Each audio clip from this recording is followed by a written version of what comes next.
నింగి, నేల, నిప్పు, నీరు, గాలి ఇవన్నీ పంచభూతాలంటారు. పంచభూత స్థలాలు 5 ప్రముఖ శివాలయాలను రిప్రజెంట్ చేస్తాయి. సో, అందులో ఒక్కొక్క ఎలిమెంట్‌కి ఒక్కొక్క ఇంపార్టెన్స్ ఉంది.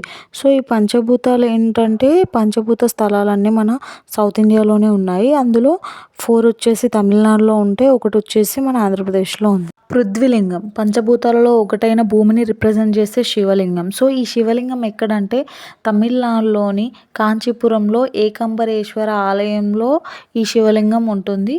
పురాణాల ప్రకారం పార్వతీదేవి ఇసుకతో ఈ శివలింగాన్ని తయారు చేస్తారంట. అండ్ ఈ శివలింగాన్ని ఏంటంటే ఎన్నో ఏళ్ళ చరిత్ర కలిగిన అండ్ ఎంతో పవిత్రమైన మామిడి చెట్టు కింద శివలింగానికి పూజలు చేస్తూ ఉంటారని చెప్తుంటారు. అండ్ ఏంటంటే ఈ శివలింగం మట్టితో చేయబడింది కాబట్టి పాలు నీరు లాంటి నైవేద్యాలు ఏవైనా డైరెక్ట్ లింగం పైన పోయకుండా లింగంకి బాటమ్ సైడ్కి జస్ట్ పూస్తారంట. అదే ఈ టెంపుల్ యొక్క ప్రత్యేకమైన ఆచారం అని చెప్తున్నారు. అండ్ ఈ టెంపుల్ యొక్క గోపురం ఎత్తైతే 59 మీటర్స్ ఉంటుందంట. అండ్ ఇండియాలోనే ఏవైతే పెద్ద గోపురాలు ఉంటాయో దాంట్లో ఒకటి అని చెప్తున్నారు. అండ్ ఇక్కడ ఏంటంటే ఈ టెంపుల్లో 4 వైపులా 4 గాలి గోపురాలు, ఒక్కొక్క గాలి గోపురం 57 మీటర్స్ హైట్ ఉంటుందంట. అండ్ మేమైతే టెంపుల్ లోపలికి ఎంటర్ కాగానే మెయిన్ గోపురం అయితే ఏదో రెనోవేట్ చేస్తున్నారు. ఇక్కడ ఏంటి అని అడిగితే అక్కడ ఏదో ఉత్సవాలు ఉన్నాయని అయితే చెప్పారు. ఈవెన్ ఆ గోపురమే కాకుండా లోపలికి అయితే ఎంటర్ అవుతున్నాము. అండ్ మెయిన్ టెంపుల్లో కూడా చూస్తే కైండ్ ఆఫ్ చాలా ప్లేస్లలో అయితే కొంచెం రెనోవేషన్ అదంతా అయితే జరుగుతుంది. చెప్పాను కదా సేమ్ ఏదో ఉత్సవాలు ఉన్నాయని చెప్పేసి.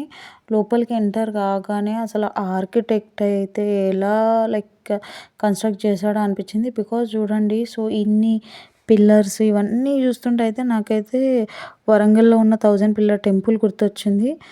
అసలు ఆ పిల్లర్స్ అదంతా ఎట్లా చెక్కాడు ఏంటి అని చెప్పేసి అయితే నాకు భలే అనిపించింది.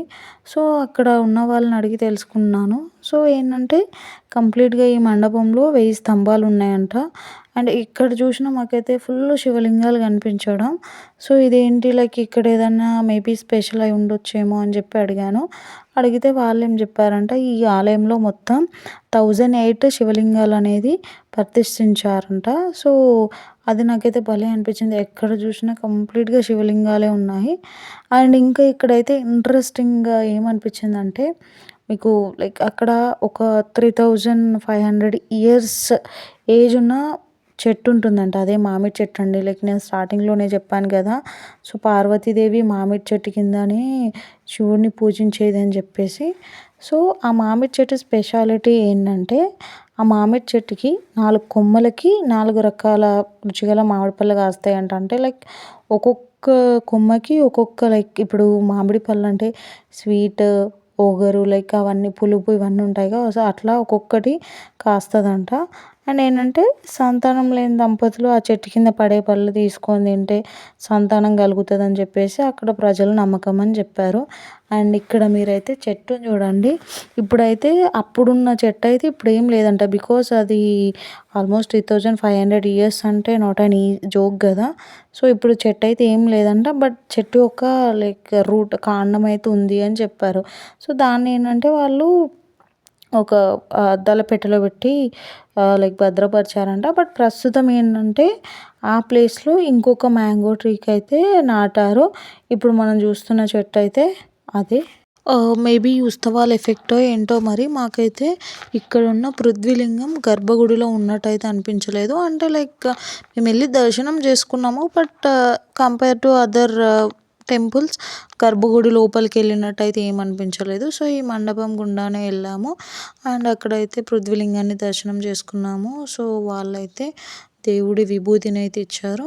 అండ్ ఇక్కడ ఈ టెంపుల్ టైమింగ్స్ వచ్చేసి మార్నింగ్ 6 to మధ్యాహ్నం 12:30 వరకు అండ్ ఈవినింగ్ 4 to నైట్ 8:30 వరకు ఉంటుంది. దర్శనం చేసుకొని బయటకు వస్తుంటే అయితే కొంతమంది ప్రసాదం పెట్టారు. అండ్ ఇది కంప్లీట్గా అయితే ప్రసాదం పులిహోర కాదు, అలా అని చెప్పి సాంబార్ రైస్ అని కూడా కాదు. బట్ టేస్ట్ మాత్రం సూపర్ అంటే సూపర్‌గా ఉంది. మాకైతే ఇంకోటి ఇస్తే కూడా బాగుండనుకున్నాము. బట్ మాలో ఉన్న వాళ్ళకి అసలు సరిపోలేదు. సో, ఫైనల్‌గా అయితే మేము దర్శనం చేసుకున్నాము. అండ్ అక్కడ బయట కూర్చొని ప్రసాదం తింటూ సో, మా దాంట్లో వచ్చిన ఆంటీ వాళ్ళకి తెలిసిన స్టోరీ, ఇక్కడున్న ఇంపార్టెన్స్ వాళ్ళు చెప్పారు. సో, కంప్లీట్‌గా అయితే అసలు ఈ ఏకాంబరేశ్వర ఆలయంకెళ్ళడం అండ్ పృథ్వీ లింగంని దర్శించుకోవడం, అసలు పంచభూత లింగంలో ఒకటైన లింగాన్ని దర్శించుకోవడం మాకైతే హ్యాపీ అనిపించింది. Thank you.